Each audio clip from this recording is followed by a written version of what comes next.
Museum কথাটির সাথে ছোট বড় প্রায় সবাই পরিচিত, কিন্তু মিউজিয়ামটি যদি রেলের সাথে জড়িত থাকে কেমন লাগে?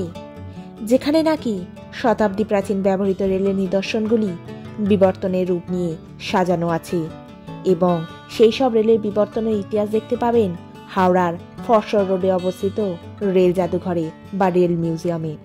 এটি ভারতের রেল বিষয়ক অন্যতম গুরুত্বপূর্ণ জাদুঘর। মিউজিয়ামটি 2006 সালে হাওড়া রেলওয়ে স্টেশন চত্বরে স্থাপন করা হয়। এখানে ভারতের রেল চলাচল সম্পর্কে যাবতীয় উন্নয়ন ও বিবর্তনের তথ্য প্রদর্শিত হয় একটি নির্দিষ্ট প্রবেশ মূল্যের দ্বারা। শতাব্দী প্রাচীন রেল ব্যবস্থায় ব্যবহৃত ট্রেন ও রেল ইঞ্জিন সহ বিভিন্ন রেলের ব্যবহৃত জিনিস ভারতীয় রেলের তত্ত্বাবধানে চালু হয়। তাই সময় থাকলে পরিবারের সাথে ঘণ্টাখানেক কাটাতেই পারেন এখানে।